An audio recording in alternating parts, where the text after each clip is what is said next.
Greetings, my name is Monty Martin. And I'm Kelly McLaughlin. And we are the Dungeon Dudes. Now, it's common for Dungeon Masters to ask their players to create well-thought-out backstories for their characters at the outset of the campaign. Players often put a lot of effort into creating backstories that define their characters, and they dream about the exciting ways it might come up during play. We've talked a lot on this channel about how players and their Dungeon Masters can work together to make backstories that tie into the campaign better.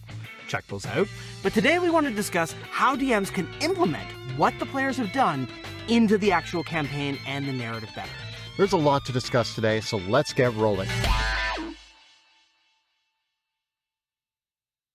But before we get into this week's episode, while character backstories are important, a really great setting for all the adventures is equally important. And one of the best ways to bring those to life, especially if you're playing online, is with evocative battle maps created by Shapeheku. Shapeheku has some of the most incredible battle maps out there. And if you join their Patreon, they have a back catalog that you will gain access to of thousands of maps. And all of their maps also have different variations of each map that include different seasons that they could take place in, day or night, or even just different color palettes to suit your needs.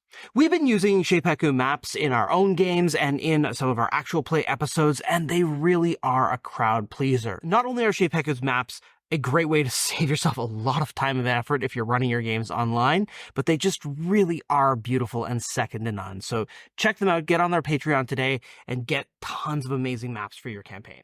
But now let's talk about implementing character backstories. And the first point that we want to make is that implementing the player characters at your table's backstories into your game actually starts at session 0. Now, if you're looking for help on how to do this, we've done several videos about what questions to ask players for their backstories, what to talk about during session 0, and what is going to give you the groundwork for success. The idea behind these activities is to really give yourself fuel to stock up the inventory so that you've got lots of good stuff to draw on later.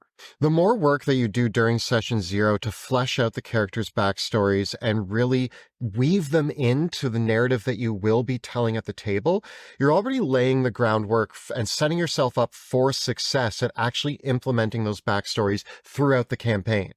But one of the first things that you can do as a DM is make sure that you give your players a good overview of the important aspects of your campaign setting. It doesn't have to be a huge document. They don't need a 20-page novel about your world, but a 1 to 2 page brief with the important bullet points is more than enough. Make sure to work with your players to ensure that the NPCs, events, and locations that they use in their backstory will tie into the world and be relevant in the adventure. During session 0, have everyone discuss and tweak their backstories to include each other and be tied to the world. With the groundwork done, you have yourself a foundation that's going to set you up for success when you're actually designing the adventures. So what is the first thing that we're going to draw on from our player character backstories? For me, it's NPCs. This is really the biggest thing that you want to take a mental stock of when you're reading over your player characters' backstories. When looking at the backstories your players created, search for NPCs that you can use. This is an important reason why you need to push players to create characters who aren't friendless lone wolf orphans. Who are their parents, or who were they? Do they have any siblings or other relatives? Who taught them their skills and abilities from their class? Did they have a mentor, a best friend, a rival? Everybody knows someone, and NPCs can create the backbone for player buy-in. If it's necessary, work with your players to make these NPCs better fit the narrative.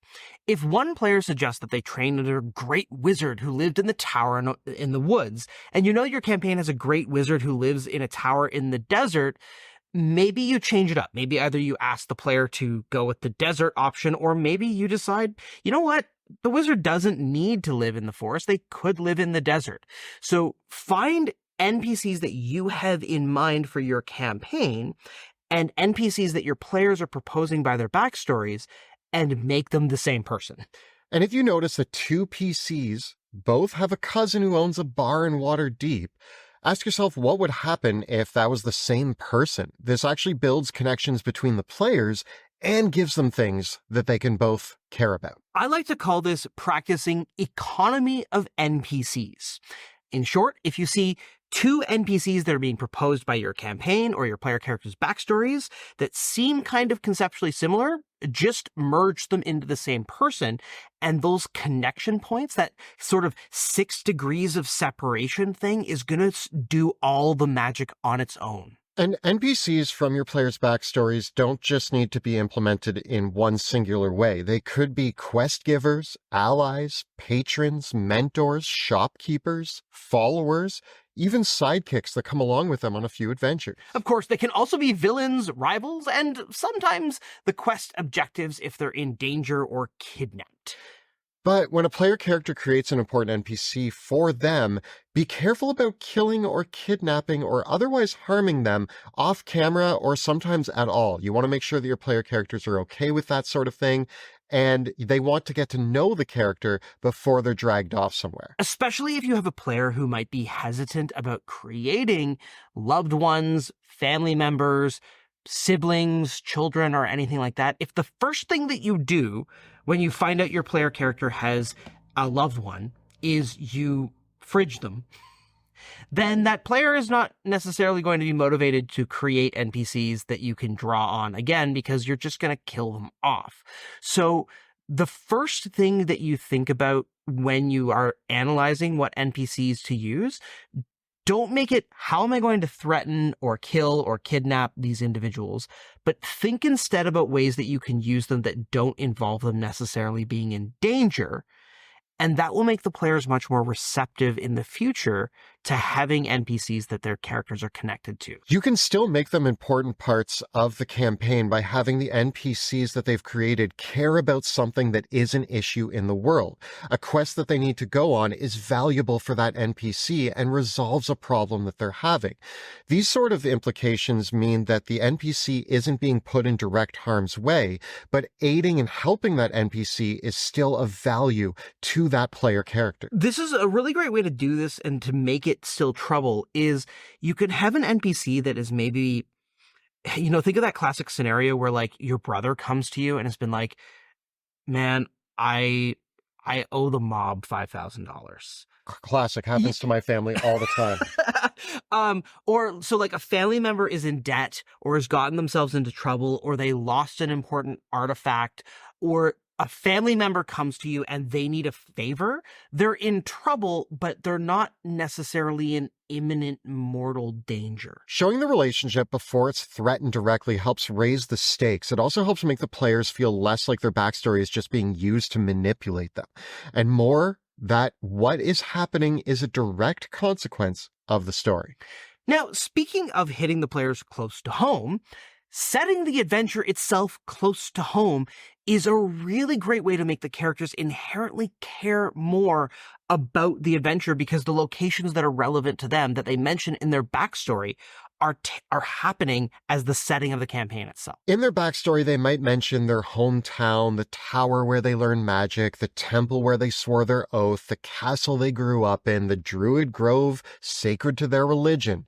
Consider having the characters visit these places during the campaign and interact with the NPCs there and solve problems facing these communities. Just as with the NPCs, these locations don't need to be under a direct threat of destruction or under siege, but they might need something. Perhaps, again, an important relic or spellbook was stolen from the mage's tower by the BBEG, and the NPCs there ask the players to help them get it back. Maybe it could be a really great one as well is like a plague or a disease that needs to be cured, or a curse that needs to be lifted, some sort of thing that they can do to help their home. I remember a great example that we arrived in a town in one of our campaigns and the water was poisoned. And we ended up having to go into the sewers and fight a monster that had been living in their sewers to help out their water situation. And that led us to clues that led back to the greater campaign. Once the players actually achieve the objective in the location that they've come to, the community actually gets a chance to celebrate them. And this can be great for the player character who is connected to that location. They might throw a party or make a statue for that character. The PC might even become a leader or authority figure in the location, or they could be granted a magic item which represents their connection to their community. Now, you don't necessarily need to build a quest around it if the PCs are just passing through. through. And instead, you might just realize, oh yeah, the characters are going through this town on their way to another objective, and then indulge in some fun role-playing by featuring local gossip and rumors, where the PC's old friends and family members want to catch up with them, share some stories, and reflect on the campaign. Because sometimes that moment, it's almost like you built a recap of the campaign into role-playing with the player character's family members. And this can be a really great option if a player character wants to feel like their family is present in their character's stories. They want to have a positive relationship with their family, but they don't necessarily want their family to be involved in their adventurous lifestyle aside from retelling these stories. It's a lot of fun doing a scene like this, and it's extremely underrated for how much value and how much it makes a player character's backstory feel cool, especially if they get the opportunity to like introduce some quirky detail about their family, like their family has an amazing cannoli recipe or some weird quirky tradition that the other PCs don't know about, and you can make a fun joke about it. Now, we did a whole video on how to implement personal quests into your campaign, which you can check out up over there. Use the player's long-term and short-term goals to tie directly to the plot of the campaign. It could even be a loose tie into a specific location, artifact, or person in the campaign. They need to find a lost family heirloom with a specific treasure they will find in Act 3 of the campaign, or get revenge on a specific villain who works for the evil cult, or they owe a ton of money and heard about this mission that is going to pay really well and figured, why not? It doesn't need to be complicated. Even mentioning or alluding to their goals is often enough.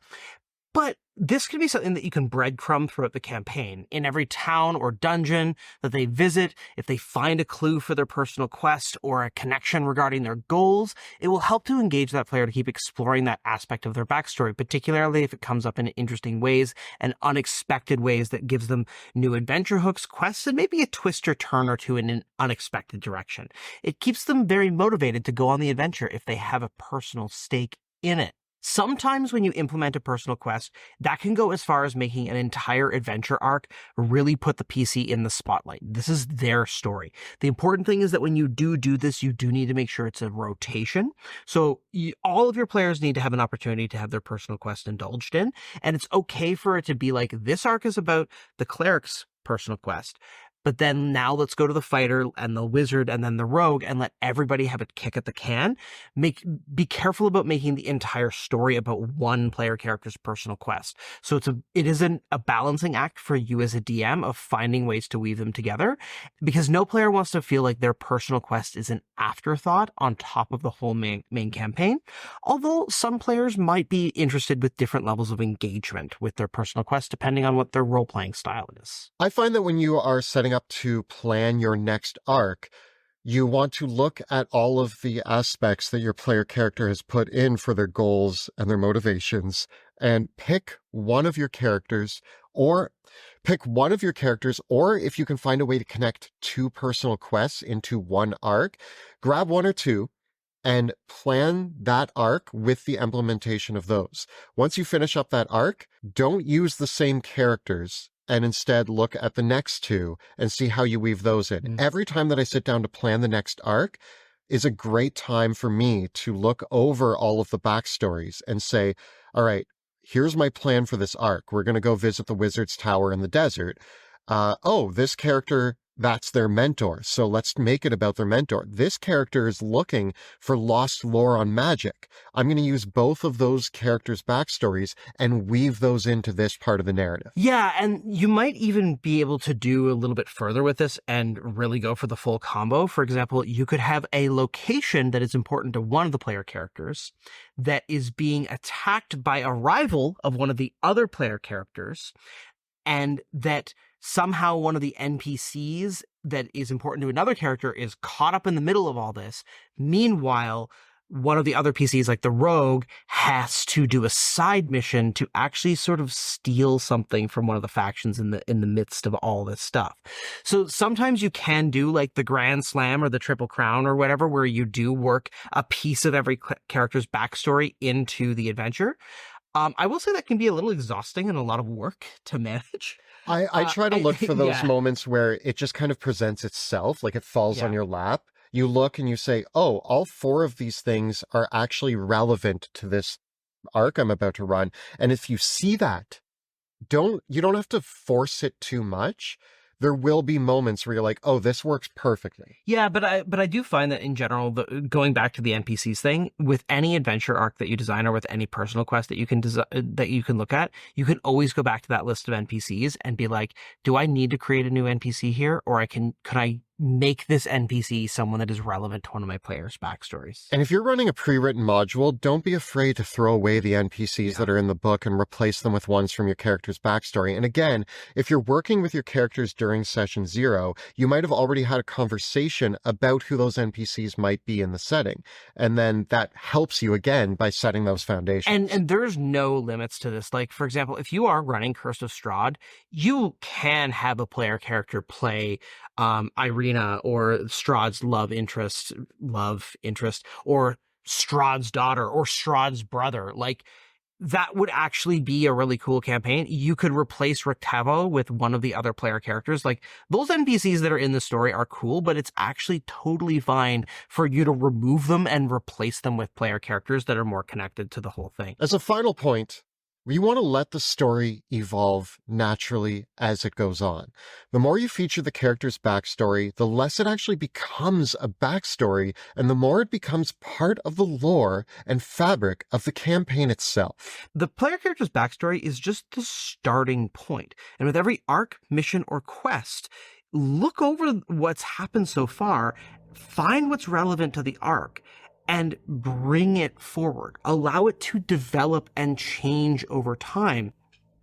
Sometimes a lot of DMs use the player character backstory as this impossible dangling hook that is forever out of reach for the player characters. So they can't actually make any process because the six-fingered man is always going to get away, or is always the princess is always in another castle. There never actually is any development on top of the backstory. There's never any change in the status quo, because you get this idea that like the resolution or the next step has to come at the end of the campaign, has to be the conclusion of the story. But that doesn't have to be the case. You do not need to conclude character backstories in every single adventure arc, but they do not need to wait till the end of the campaign to be resolved. One of our favorite examples is considering Han Solo when you get to Return of the Jedi. Technically, his personal arc is resolved in the opening act of the film. When we meet Han Solo, his conflict is over his debt with Jabba the Hutt, and he's only in it for the money to pay off Jabba. However, Han has now made connections with Leia and the Rebellion, and so even though the Jabba the Hutt plotline is concluded, he stays to help with the Rebellion. And so I think a lot of DMs struggle with this problem because they feel, if I resolve the player character's backstory too early, why is the character going to continue adventuring and continue with the story? And the answer to that is, well, because over the course of the campaign, they built new connections and new things that they care about and new things that are relevant to them. So if you feel that you can't resolve the character's backstory, that's okay. That can come later. But you might want to think about, where can you bring in new things for this character? Where can the story evolve and now they find new relationships, new people to care about, new things that they want for themselves in their own life? Just like in real life, like nobody's life is over and resolved when they get the job they've always wanted, buy a house, and get married. I mean, unfortunately for many millennials, I don't think you might ever get any of those. Maybe. Sorry. And so like we have to find meaning in our lives and other things, and acknowledging the fact that like life is a constant journey of ever evolving things, rather than there's no final state or happy ending. Sorry, Disney movies lied to you. And so I do think that well, we are engaging in fantasy stories that do tend to have endings. There can be a bit of this notion of different resolution points for different stories and this evolution of things as they go along. Characters' relationships can change. Maybe a character, I think a fantastic example of this is a reversal that we had in our own campaigns, where one of our characters started out with the objective of slaying a rival for revenge, and then getting to that point and finding out, oh, things aren't quite so simple. And then the continuation from that story from there of that. I think of that element for your character, which was a huge element of that character, but then we moved past it. Yeah, that element was resolved in a way that nobody saw coming, and then it became what happens after. Yeah. And I think that, when the backstory is resolved, you have to ask the question, what is the player left with? And that's actually a question for the players. Hopefully, if you've been running a great campaign and you've been doing all this foundational work and weaving their backstory into the narrative, what actually ends up happening is that when that player character's quest or personal goal is resolved, they've been woven into the intricate plot of the campaign so much that now they're invested in the other things that are going on. Yeah. What new connections have they made? What do they now care about? How do the resolutions sow the seeds of greater things? These are interesting concepts to explore with your player. Yeah, I think this is one of those things where I feel that the Mass Effect games set up a kind of mid precedent, because I think of like how in many of the Mass Effect games, there was always a side quest mission for each of the companions. And it always meant that, like, rather than their story necessarily being an ever present thing, you kind of you recruited them and you resolved their story rather than it being seeded throughout the whole thing. And that's where I would actually contrast it with Baldur's Gate 3, where BG3 does a really good job of making everybody. I think that some it's much better than others. Like Shadowheart kind of is Bay, and so she gets all the story all the time, constantly, forever. And, Karlak kind of gets the scraps in kind of literally. But we love I know, but like you see that imbalance. Yeah. Like in like Karlak is a side story, whereas Shadowheart is the main quest. Is really, really implemented into it, right? And again, Astarion, I think, also is someone who it's kind of like, yeah, he has his thing. Even Lizelle, it's like comes out the gate swinging in Act 1, but after Lizelle's stuff, it's kind of over. Yeah. At that point, although the gift do come back in, and it does weave. But that is kind of what we're saying, though. It's like some of them end earlier than others. Some of them branch out into their own path. Some of them stay the course. And I think all of that is okay, and it's good storytelling. So I do think that at the end of the day, those are both good examples. I think, like, you can have it branch out into a side quest that needs to be completed. I still felt satisfied finishing Astarion's quest. Yeah. It didn't feel like I had, oh man, we went way off the rails from the main plot. No, I felt it was valuable and important to do that. Whereas Shadowhearts, I felt like it was awesome that I continued on the main quest and was able to resolve that. So I do think Karlak got the short end of the stick, which is sad because she's my bae and I love her. Yeah, whereas like Shadowheart got like multiple milestone points. Yeah. Right, over the course of that whole thing, right? But I don't want to go too far into this being a Baldur's Gate 3 dissection. But it is an interesting point to just say that, like, consider what the milestones in the character's story could be. And because Shadowheart is a really good example of a cool reversal happening. Yeah. In the story, and then bringing it to a bit of an unexpected place. And that works really, really well because, you consider the beginning, middle, and end of like the early part of the relationship with the character, then kind of in the middle of the story, they have this turnaround, and then how do they resolve it in the end? And so by breaking it apart into pieces and seeding it across and making sure that there actually are milestones, you let it develop rather than it's just this forever thing that is only ever going to be relevant at the end of the campaign. I think that as a final note, and I think we're kind of verging on talking about this, so as a final bonus point to this episode, don't be afraid to alter or push back on the concept of what the player character's personal quest was. Monty said this earlier with my personal quest that I had of a character seeking revenge. I spent months thinking about how my character would seek his revenge and what that scene would look like. I had planned it out for months. I had visualized it in my head about where the battle could happen, how the fight between me and this rival might go. And Monty pulled a full reversal on me in the moment when I met my rival. And I think that was actually because I hadn't planned for it. It became much more natural and beautiful. And I think that Shadowheart's also a great example where you think the story's going one way, but you push it in a completely different direction. And I think, I mean, you can. depending on your choices. But I think that's also something that it comes down to is give your player the choice. Don't force the reversal. Yeah. But You present. got to let them choose. And those choices really become the interesting and character defining thing. Like when the character in their backstory has the choice of like, you know, you were the heir to the throne and now you've learned your family's horrible secret. Are you going to continue that secret or expose it? Giving the player really cool choices to make and choices that aren't necessarily black and white. Yeah. Are really, really character defining moments, and they make the character feel like they're evolving and they're being changed by their adventures over the course of how they progress. And those types of moments become the really memorable moments in your campaign because there's been build up to them, but because the characters got to engage with those points. And so be on the lookout for those types of opportunities. And I will say that there is a balancing act here because like I did do a reversal with Kelly, but he was down for that. But like sometimes the player has a fantasy and they want to live that fantasy with that character.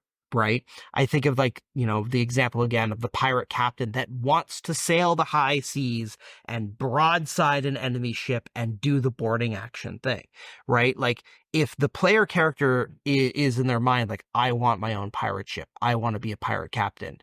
That might not be a reversal thing. Yeah. That might be a thing that you just have to let them live that fantasy out. And that's kind of the balancing act of the personal quest. And so if you have great character moments in your game where you have implemented their backstories and had a resounding excitement at your table to the conclusion or epic ending to a character backstory, we'd love to hear about how that went and some of the things that you did as a DM to implement those into your game in the comments below. The videos that we create on our channel are made possible with the incredible generosity of our Patreon supporters. If you want to join our Patreon community, get on our Patreon-only Discord server. The links are all down below. And if you want to see some awesome backstories being concluded in cool ways, check out our actual play in the Worlds of Drakenheim, which airs Tuesday evenings right here on YouTube. You can check out all the previous episodes right up over here. And we got plenty more tips for players and DMs alike right up over here. Please subscribe to our channel, like this video, and ring that bell so that you never miss an episode. Thanks so much for watching. We'll see you next time in the dungeon.